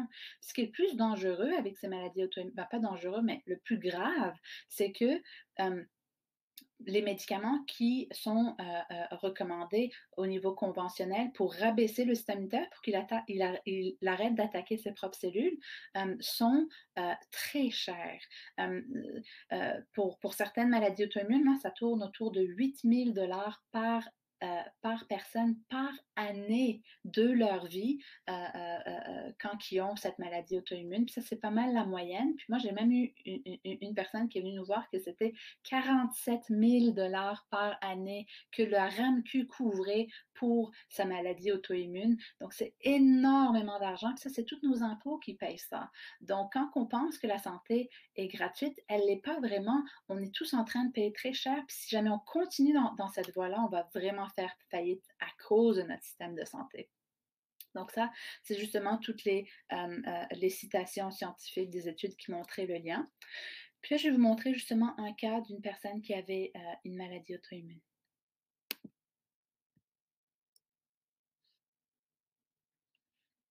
Juste m'assurer de mettre le ton. Et écrivez-moi dans le chat si jamais le volume n'est pas bon, mais ça devrait être bien. J'ai enlevé le volume de mon côté. J'ai rencontré Natacha il y a 2 ans. J'étais très malade. J'avais la vasculite. Alors, ce que ça veut dire, c'est que ça arrive quand le système immunitaire attaque les vaisseaux sanguins. Pour moi, c'était dans les jambes. Alors, quand je cherchais un médecin, quand je ne savais pas qu'est-ce qui arrivait, les médecins m'ont dit que c'était des allergies, c'était rien de sérieux, n'inquiète-toi pas. Finalement, j'ai trouvé un médecin traditionnel qui m'a dit que c'était le pire cas de vasculite qu'il a jamais vu dans sa vie. Alors, j'ai fait de la chimio, j'ai pris des stéroïdes, j'ai pris des médicaments qui arrêtaient mon système immunitaire, qui avaient tellement d'effets secondaires, un entre autres qui était possiblement d'avoir le cancer, puisque ton système immunitaire ne travaille plus. J'ai essayé des méthodes expérimentales. J'avais vraiment tout essayé, puis tout était sous contrôle. Je pouvais marcher, ce qui était bien, mais j'avais plus super mal, ce qui était bien, mais mon corps ne fonctionnait plus normalement. Je ne pouvais plus penser comme une personne normale. Mon cerveau était... Il fonctionnait plus. Mes muscles, j'avais tellement mal aux muscles. J'étais tellement fatiguée. Je pouvais presque rien faire de mes journées. J'ai tellement d'énergie normalement, puis je pouvais rien faire. Alors, je pouvais plus vivre comme ça. Puis finalement, mon amie m'a conseillé cette clinique puisqu'elle avait eu des bons résultats. Alors, j'ai décidé d'essayer. Pourquoi pas? Parce que je pouvais plus vivre ma vie dans la façon qu'elle était. J'étais sur 23 médicaments. 23 médicaments à 27 ans. Je me suis fiée à Natacha, puis à la médecine fonctionnelle. Je pensais que c'était un concept vraiment intéressant, puis différent, puis juste. Alors, je l'ai essayé. Puis 2 ans plus tard, après quelques détox, après une diète stricte pour redémarrer mon système immunitaire, j'ai arrêté de prendre 23 médicaments. Alors, je suis très fière et je remercie Natacha tellement. Ça a vraiment changé ma vie. J'ai une vie normale maintenant. J'ai 29 ans, puis je travaille, j'ai de l'énergie, je fais tout ce que je veux faire, tout ce que je ne pouvais plus faire avant. Je me sens bien, je me sens nourrie, j'adore la nourriture que je mange. Je peux pas le dire assez, ça a changé ma vie tellement. Alors, je le conseille tellement fortement. Maintenant, toute ma famille le fait. Toute ma famille va voir Natacha parce qu'on a toujours des petits, même si c'est pas des gros problèmes comme le mien, il y a toujours des petites choses qui sont pas très bien balancées, ou les hormones, ou la diète, les choses qu'on mange. On peut toujours se sentir mieux. Et donc, c'est super intéressant son cas. Attendez une seconde, je vais juste remettre mes diapositives. Donc, c'est super intéressant son cas parce que elle, c'était une maladie auto-immune qui attaquait ses vaisseaux sanguins, puis elle, c'était au niveau de ses jambes. Donc, quand ça attaquait ses vaisseaux, sa peau s'ouvrait au complet, puis il y avait du pus, puis du sang. Donc, on le voyait clairement si jamais c'était revenu ou pas. Puis, elle nous tient quand même au courant. Souvent, on avait le même âge quand je la suivais, puis on est devenus quand même des amis, puis c'est fou. L'autre jour, je crois que c'est mercredi ou samedi, j'essaie de compter, ça fait combien d'années? Je crois que ça va bientôt faire 8 9 ans, puis c'est plus jamais revenu au niveau de sa peau, parce que comme je disais, on le verrait si jamais ça venait. Donc, on est très fiers du travail qui a été fait. Ça change une vie, elle aussi, justement, une fois qu'elle a fait son programme, elle est partie voyager partout dans le monde. C'était assez beau, j'étais jalouse d'elle, parce qu'elle avait retrouvé tellement une belle liberté, puis elle pouvait travailler avec son ordinateur. Donc, c'est fou ce que la santé peut nous réserver comme possibilité quand on la retrouve. Et donc, ça, c'était les trois fondations, la partie la plus, les trois parties les plus importantes, puis les plus, disons, complexes à comprendre. Le reste des choses, ça va commencer à aller plus rapidement. Et donc, les trois prochaines étapes, ce qui est le fun, c'est que elle, dépendamment de votre système, de comment qu'il est très débalancé ou pas, pour les personnes que ça va quand même bien, ils peuvent avoir le résultat pour les trois, ils peuvent rebalancer ces trois en même temps. Et donc, c'est pour ça qu'on les a mis au même niveau, mais on y va quand même je vais quand même vous expliquer chacun des trois de façon séparée. Mais c'est le fun parce que souvent, il y a certaines personnes que dès qu'ils arrivent à la quatrième étape, ils arrivent à faire les deux autres en même temps. Et donc, le système de métabolisation, c'est quoi? Je peux revenir un petit à l'heure ici. La métabolisation, c'est quoi? C'est quand que tout ce qui rentre dans votre système doit être métabolisé et éliminé. Donc, on va absorber nos nutriments, ils vont aller faire leur travail, puis après, tout ce qui est comme déchet doit être éliminé. Puis ça, notre corps est très, très bien apte à le faire. On est capable d'éliminer, on a tout notre système d'élimination qui est le système digestif, le foie et les reins qui vont éliminer tous nos déchets. Mais le problème, c'est que ici, dans cette étude, ils montrent justement comment, quand on a un intestin perméable, on a tellement plus de déchets qui rentrent dans le système que ça peut impacter la santé de notre foie, le deuxième organe après.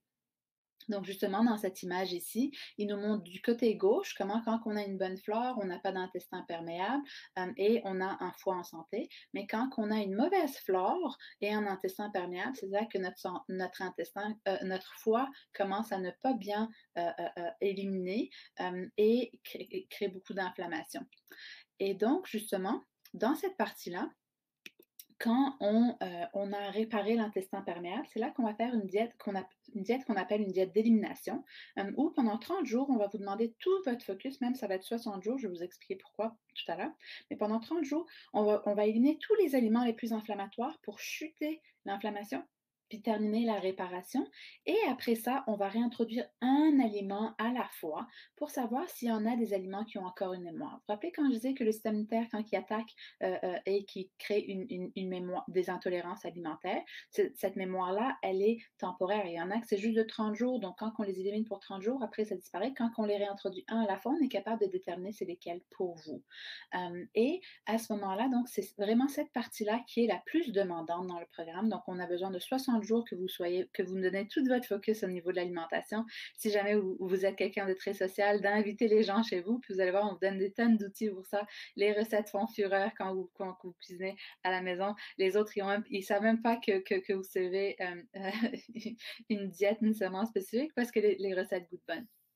Et donc, c'est pour ça que je dis toujours que ce n'est pas difficile, mais c'est différent. C'est comme boire de l'eau. Boire de l'eau, c'est pas difficile en tant que tel, mais si jamais on n'est pas habitué d'en boire souvent, c'est là que ça va demander un effort. Et donc, souvent, quand on est bien encadré, ça peut faire cette différence-là parce qu'on enseigne les gens à faire un petit changement à la fois, ça devient plus facile. Puis, c'est là aussi qu'on va déterminer votre vitesse génétique de métabolisation. Il y a 4 différentes vitesses que moi j'ai remarquées dans mon expérience.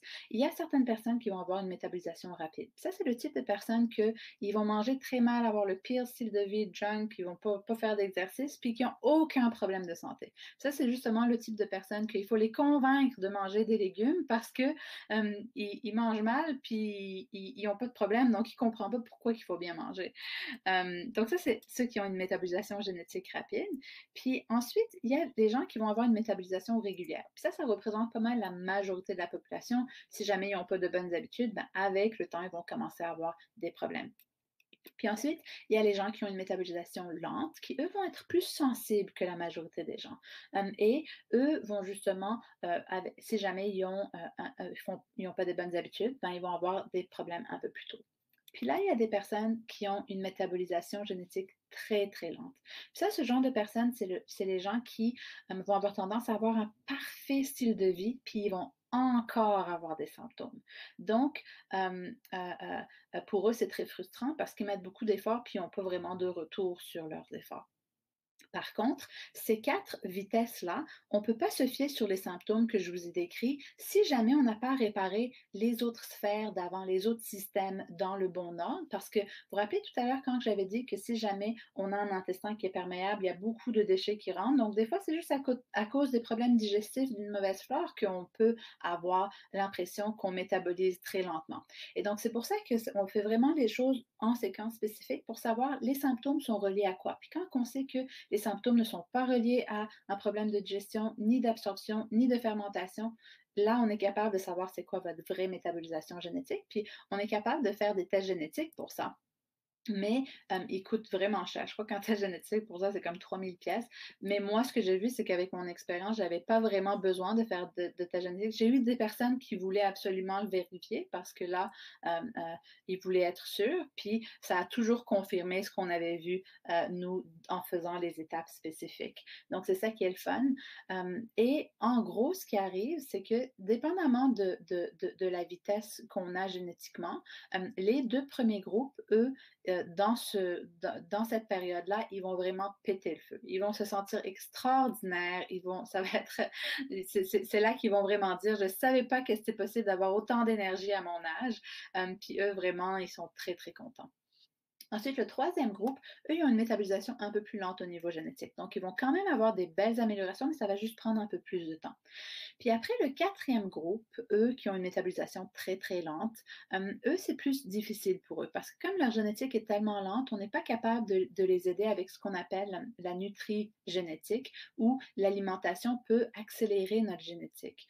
Mais comme c'est tellement lent, on n'est pas capable d'en faire beaucoup et donc il faut y aller beaucoup plus doucement sur du beaucoup plus long terme. Donc ça peut être très frustrant pour eux parce que souvent, surtout s'ils connaissent des gens qui font la même étape que eux, les autres, ils se sentent tellement mieux, puis eux, pas autant, puis des fois, ils peuvent même avoir des réactions, parce qu'un peu comme ce qu'on a dit au début, des fois, on détruit avant d'aller mieux, puis si on a une génétique très, très lente, on métabolise trop rapidement par rapport à ce qu'ils sont capables de tolérer, et donc, des fois, ils peuvent ne pas se sentir aussi bien pendant cette partie-là, mais moi, je leur dis tout le temps que c'est la meilleure des choses qu'on peut savoir, d'avoir une génétique très lente, puis le plus tôt, le mieux, parce que justement, comme j'expliquais tout à l'heure, c'est le genre de personnes qui vont avoir un parfait style de vie, puis encore avoir plein de problèmes. Et donc, le plus tôt qu'on peut savoir qu'ils ont cette génétique-là, le plus tôt qu'on peut les préparer avec un protocole spécifique à leur génétique pour que sur le long terme, ils continuent à éliminer, puis ils vont avoir quand même des améliorations. C'est juste que ça va prendre plus de temps, 1 an, 2 ans, 3 ans, d'accord? Mais comme je dis, le plus tôt qu'on le sait, le mieux. Puis c'est souvent les gens, ils vont dire, c'est vrai qu'on dirait que je me sentais toujours plus fragile que les autres, sauf que c'est pas parce qu'ils se sentaient plus fragiles que les autres toute leur vie que c'est relié à cette génétique. Ça se peut que ça soit relié à leur flore. C'est pour ça que c'est juste à ce moment-là qu'on est capable de le confirmer vraiment. Et donc, c'est ce qui arrive dans cette étape-là. Mais si jamais les gens les gens ont une fois qu'ils ont une bonne métabolisation, ce qu'il faut comprendre, c'est que c'est notre foie qui produit la majorité de nos hormones et qui les métabolise et qui les élimine. Et donc, si jamais on a un intestin perméable et que notre système immunitaire crée beaucoup d'inflammation, ce qu'il faut comprendre, c'est que toutes nos hormones sont constamment en danse avec l'une l'autre. Donc, si on a beaucoup d'inflammation, nos autres hormones peuvent être déréglées. Et donc, c'est pour ça qu'on veut toujours, avant de décider si on a un problème hormonal ou si on a un débalancement hormonal, on veut vraiment s'assurer que ce n'est pas l'inflammation du système digestif qui le fait. Donc, on veut le faire vraiment ensuite, après avoir travaillé sur le foie aussi, parce qu'on diminue l'inflammation du système digestif, on s'assure que le foie fait une bonne métabolisation pour que si jamais c'était à cause du foie que le foie ne métabolisait pas bien nos hormones, on voit vraiment c'est quoi, si jamais on a vraiment un débalancement au niveau hormonal, parce que justement, comme j'avais expliqué ici, si jamais on a un intestin perméable du côté droit, le foie ne fait moins bien son travail, puis ça peut créer ce qu'on appelle une résistance à l'insuline, qui est un débalancement de notre hormone de sucre, etc. Et donc, justement, c'est là que, c'est quoi les débalancements hormonaux qu'on voit le plus souvent? Les débalancements hormonaux face à l'estrogène, quand on a trop d'estrogène dans le corps, c'est justement relié à que le foie ne les métabolise pas bien à cause des fois de l'intestin perméable, etc., comme ce que j'ai expliqué. Puis ça, c'est souvent le type de femmes qui vont avoir souvent des problèmes de menstruation abondantes, douloureuses, des SPM, mais c'est souvent le type de femmes qui vont avoir beaucoup de difficultés de perdre du poids autour des hanches. Ils vont toujours stocker au niveau de leurs hanches, ils vont souvent avoir une taille plus fine, mais au niveau des jambes, des hanches, ils vont toujours avoir de la difficulté à perdre du poids. C'est souvent aussi des femmes qui, des fois, peuvent avoir des problèmes d'endométriose, des fibromes, donc des plus gros problèmes au niveau des maladies féminines. Et ensuite, les personnes qui vont avoir un débalancement au niveau de leur hormone du cortisol. L'hormone du cortisol, c'est l'hormone d'inflammation et l'hormone de stress. C'est la même hormone. Et donc, ça, c'est le genre de personnes qui vont, quand ils vont perdre du poids, ils vont toujours perdre des bras puis des jambes, mais ils vont stocker autour du ventre. Ça les énerve tellement parce qu'ils ont des bras puis des jambes fines, mais toujours au niveau du ventre, ça ne descend pas. Ça, c'est à cause qu'ils ont un dérèglement de leur hormone du cortisol.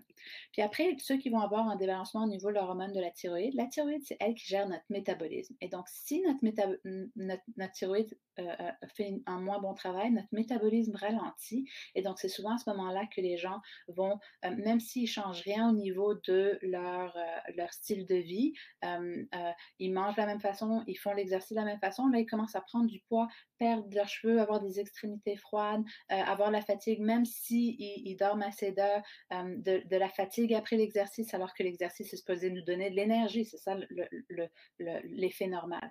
Et donc, ça peut être très frustrant à ce moment-là.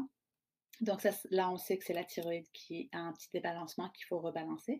Puis ensuite, le dernier, c'est l'hormone du sucre. L'insuline, c'est l'hormone du sucre qui est débalancée. Et donc, souvent, ces personnes-là, ça va être autour du ventre aussi, sur les côtes, qui vont emmagasiner un peu plus. Et souvent, des hauts, des bas au niveau de leur glycémie. Pas tout le monde, mais souvent, ça peut être ça. Et donc, une fois qu'on s'est assuré que la métabolisation va bien, c'est là qu'on regarde c'est quoi qui reste comme débalancement au niveau hormonal. Puis le troisième, c'est le système d'optimisation. Parce que comme on a dit tout à l'heure, une fois qu'on a vérifié nos fondations, c'est là que ça devient beaucoup plus facile de savoir exactement quoi est causé par quoi. Et donc, c'est vraiment à cette étape-là que des fois, il y a des choses anodines qui ont l'air anodines qui arrivent dans notre vie, comme par exemple des fois des dégâts d'eau dans la maison avec des problèmes de moisissure, des métaux lourds, des problèmes histaminiques. Il y a plein de petites choses comme ça que si jamais il reste encore des symptômes, c'est là qu'une fois que je sais que nos fondations sont bonnes, je suis capable de pouvoir savoir exactement qu'est-ce qui est relié à quoi parce que je sais que mes fondations sont bonnes. Donc, ça devient plus facile pour moi de savoir s'il y a un autre problème qui est plus sévère, qui va plus loin. Et donc, c'est à cette étape justement qu'on est capable de déterminer c'est quoi un peu comme faire du travail de détective. Et la dernière étape, c'est l'activation du système de maintien. Et donc, et donc, au niveau du système de maintien, c'est un de mes préférés parce que nous, notre objectif avec le programme, c'est de vous rendre autonome. Et donc, c'est là qu'on va vous préparer à tous les genres de scénarios qui pourraient arriver, puis défaire ce qu'on vient de réparer. Comme par exemple, vous partez en voyage, puis vous attrapez la gastro, quoi faire pendant, après pour tout de suite réparer. Ou où vous avez du stress ou quoi que ce soit, quoi faire pendant après pour protéger tout de suite votre système digestif. Donc, c'est vraiment là. Puis même après nos programmes, on a des programmes pour graduer, qui c'est juste pour s'assurer qu'on leur donne toujours à jour l'information. Donc, c'est des mini-programmes juste pour s'assurer que tout se maintient bien, parce que ça peut être très normal d'oublier tout ce qu'on a appris. Donc, on fait des récapitulatifs 2 fois par mois pour s'assurer que tout le monde maintienne le résultat. Et donc, c'est justement à cette étape-là que vous allez vraiment être guidé. Vous avez des tableaux avec plein de protocoles.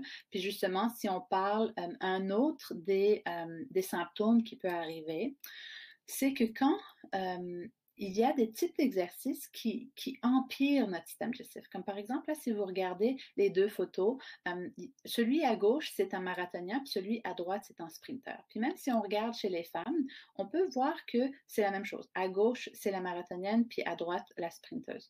Puis ce qu'on voit, c'est que ceux qui font des marathoniens, ils ont l'air en moins bonne forme.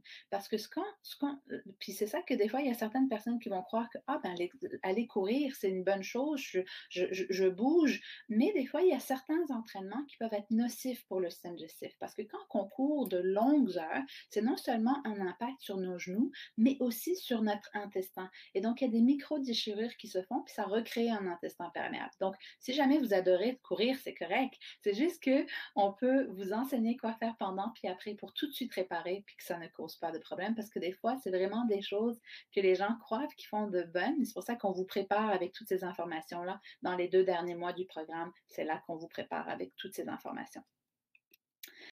Et en parlant justement d'exercice, il y a 3 sphères qui sont nécessaires pour qu'on ait une bonne santé. D'accord? Il y a la première sphère qui est la sphère en haut, qui est la sphère biochimique. Elle, c'est vraiment c'est l'approche de la médecine fonctionnelle. C'est là qu'on parle d'alimentation, des hormones, de la flore digestive. Puis c'est là que nous, on se spécialise. Mais il y a 2 autres sphères qui sont la sphère physique, donc celle à droite en bas, qui est justement que, disons que vous avez une vertèbre de déplacer.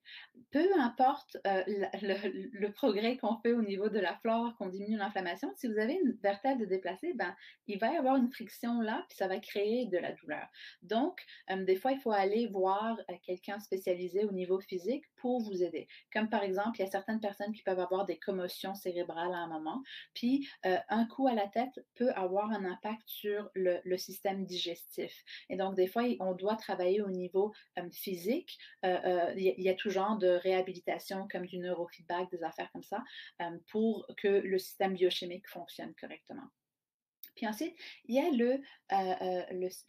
la sphère psycho-spirituelle, que oui, on l'a vu tout à l'heure qu'au niveau de la flore, nos bonnes bactéries créent des bons messagers dans le cerveau, mais si jamais vous vivez tellement de stress dans votre vie ou vous avez eu des traumas dans votre enfance qui font que vous avez des mécanismes très négatifs qui continuent un peu à faire comme un auto-sabotage, ça se peut qu'il faut que vous ayez besoin de support à ce niveau-là. Donc oui, on va vous donner des outils de base par rapport à quoi faire comme exercices qui sont bons, des outils de gestion de stress, mais on n'est pas spécialisé là-dedans. Puis si jamais on voit que vous avez besoin de plus de support là-dedans, on va vous le dire. D'accord? Et donc là, justement, c'est le dernier vidéo qui est, je ne sais pas s'il y en a d'entre vous qui la connaissent, c'est Mélanie Gagné, c'était l'animatrice des enfants Téléthon Soleil, enfin, Téléthon, il faudrait que j'aie le bon terme, mais c'est justement, elle est venue à la clinique, puis elle va vous parler de pourquoi, et je la laisse vous en parler. Salut, c'est Mélanie Gagné avec des problèmes, je vous dirais, très sérieux de motricité, de douleurs chroniques, de sommeil. J'arrivais plus à mettre, il y a 1 an à peu près, là, un pied devant l'autre, bouger. Me lever le matin, c'était vraiment rendu quelque chose de difficile, état dépressif. Bref, des pilules, j'en prenais une quinzaine par jour. J'arrivais à faire mon travail de peine et de misère avec un peu d'adrénaline et beaucoup de motivation. Mais le plan familial, revenir à la maison, mener des 2 côtés la vie normale, la vie professionnelle, c'est devenu vraiment compliqué. Et puis, je vous dirais qu'1 an après, presque, jour pour jour, ma vie a complètement changé. Je ne suis pas ici pour vous dire que ça a été facile, par exemple, et ça prend une bonne dose de motivation, sauf que quand on est bien appuyé, quand on a les réponses à nos questions, et puis quand on voit des gens qui ont tellement à cœur notre santé, travailler presque aussi fort que nous pour trouver les solutions pour nous venir en aide, ça, c'est encourageant. Ben, on y est arrivé. Je peux fonctionner, je recommence à faire du sport, à m'entraîner, ma vie est normale, j'ai de l'énergie pour mon petit bonhomme de 5 ans. J'ai un sourire plus présent avec le reste de la famille, ça c'est sûr et certain. Mais comme je vous disais, ça a été un travail au quotidien. Vous allez, en vous embarquant peut-être dans un défi similaire, avoir une gestion de votre garde-manger que vous n'avez jamais eu. Pensez à faire vos lunchs, pas juste ceux des enfants et ceux de vos chums. C'est important de penser à nous aussi. Alors, à travers tout ça, c'est un travail au quotidien, mais je dirais un engagement et surtout, on le fait pour soi parce que quand on commence à voir des résultats qui arrivent tranquillement, c'est vrai, c'est pas de la magie, c'est pas spectaculaire à court terme, c'est à long terme que ça devient spectaculaire et quand on s'arrête pour comparer, on voit vraiment que le travail s'est fait à l'intérieur de nous et puis maintenant, ben, avec l'extériorisation, tout ça, on arrive à vivre beaucoup plus facilement. Donc, je m'excuse, j'aurais dû vous dire, on le sait que ce vidéo-là, le son est plus faible parce que, on ne sait pas, c'est une vidéo, on n'a jamais été capable de le remonter le son. J'aurais dû vous prévenir, mais pour pas que vous soyez un peu surpris, mais j'espère que vous avez pu quand même comprendre. Puis, mais ce que j'adore de ce qu'elle dit, c'est que c'est vrai que c'est pas toujours beau tout au long du programme. Des fois, là, quand on détruit avant de reconstruire, c'est normal de s'empirer avant d'aller mieux. Donc, c'est pour ça justement que nous, avec le protocole, on peut vraiment vous dire qu'est-ce qui est normal comme réaction, puis qu'est-ce qui n'est pas. Puis c'est pour ça, un peu comme ce que j'expliquais, les courriels entre les rendez-vous pour voir chaque personne, comment ils vont réagir, puis ajuster le tout. Et donc, je sais qu'il y a justement beaucoup de personnes qui nous disent qu'ils adorent ça de nous parce qu'ils se sentent vraiment, qu'ils ont un support à n'importe quel moment. Et donc, c'est là qu'il faut vous poser des questions. Parce que ce qui est super important à comprendre, c'est que si jamais vous décidez de venir puis de vous faire évaluer, ben, je ne veux pas que vous pensiez que nous, on va essayer de vous convaincre de faire un programme qui ne fonctionne pas pour vous. Parce que ça va juste mal refléter sur nous, parce que si vous ne le faites pas, ben, vous n'allez pas avoir de résultats. Donc, ça doit être quelque chose que vous voulez, que vous reconnaissez que vous êtes en train de faire, que vous êtes en train de faire présentement des actions qui ne fonctionnent pas pour vous, que vous voulez faire d'autres actions et que vous êtes prêt à investir en vous, que vous êtes motivé à faire des changements. Donc, c'est pour ça qu'on vous demande comment est-ce que votre vie a été affectée, vos relations, votre travail, votre capacité à avoir une vie sociale. Et sur une échelle de 1 à 10, combien est-ce que vous êtes motivé à vraiment prendre soin de votre problème? Parce que si c'est en dessous de 7, ben peut-être que ce n'est pas une bonne idée. Puis c'est sûr que nous, on peut juste avoir 13 nouveaux membres par mois. Donc, on préfère vraiment travailler avec les personnes qui vont faire leur côté. Nous, on va vous donner notre 100%, mais on veut que vous nous donniez le vôtre aussi. Puis, c'est pas que c'est difficile, c'est juste que c'est différent. Donc, ça peut demander de l'effort. Puis, vous allez voir, on a des personnes qui, des fois, mangeaient du junk à tous les jours, n'avaient jamais cuisiné, puis terminent avec le programme, puis ils ont eu plein de nouveaux outils, puis qui sont capables. Donc, oui, on les décortique pour que ça soit facile. On a beaucoup de structures pour vous aider. Mais il faut quand même que vous vouliez le faire puis mettre le temps, d'accord? Donc, il faut vraiment savoir pourquoi. Qu'est-ce qui vous motive à amener ces changements dans votre vie? C'est ça qui va vous aider. Et donc, c'est quoi la prochaine étape? Vous connaissez la phrase « le savoir, c'est le pouvoir ». Moi, je pense que le savoir est complètement inutile jusqu'à ce qu'on l'applique ou qu'on prenne action, n'est-ce pas? Parce que si jamais on ne prend pas action, vous rappelez-vous du pourcentage de combien on se rappelle d'une conférence d'1 heure de la veille, c'est 10%. Si on ne prend pas action, puis qu'on repousse les choses au lendemain, c'est quoi? C'est de la procrastination. Et donc, si jamais on procrastine, ça veut dire qu'on remet constamment les choses à plus tard. Puis si c'est pas maintenant, ben c'est quand? Parce que si jamais on connaissait la date de notre mort, on prendrait pas mal des actions différentes, n'est-ce pas? Puis je sais que ça va peut-être avoir l'air un peu vendeur, mais je suis correcte avec ça. Parce que ce soir, on va vous donner un incitatif à prendre action pour passer à la prochaine étape. Parce que je donne souvent des conférences comme ça. Puis à chaque fois, j'ai toujours des gens qui arrivent à la fin, puis qui nous écrivent, puis qui nous disent: Ah, c'est extraordinaire l'information. Ça, c'est le savoir, n'est-ce pas? Mais qu'ils disent: «Ah, c'est pas un bon temps, puis est-ce que je peux vous rappeler plus tard?» Puis moi, je vais toujours leur dire oui, mais à l'intérieur, ça me brise un peu le cœur parce que dans les statistiques de toutes les années qu'on a fait des conférences comme ça, devinez combien de personnes nous ont rappelé vraiment, puis qui ont pris action? On en a eu une.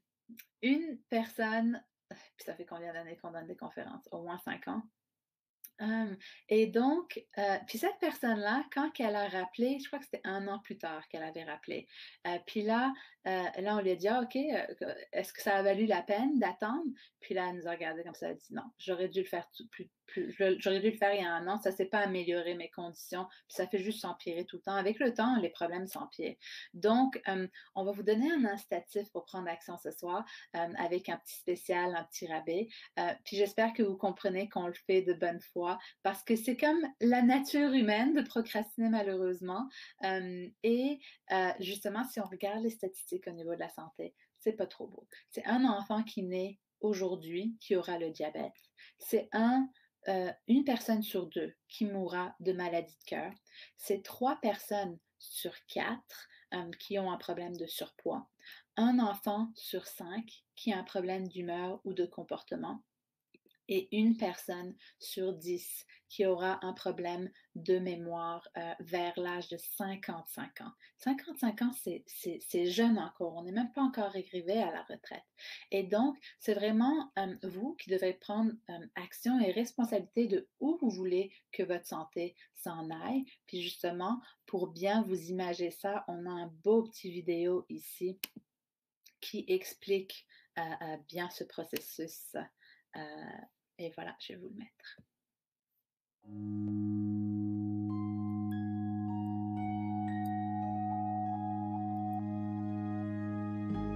À quoi ressembleront les 10 dernières années de votre vie?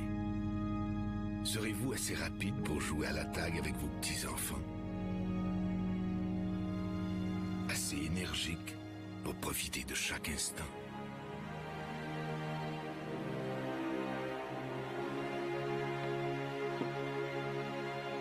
Serez-vous plein de vitalité? Ou vieillirez-vous malade?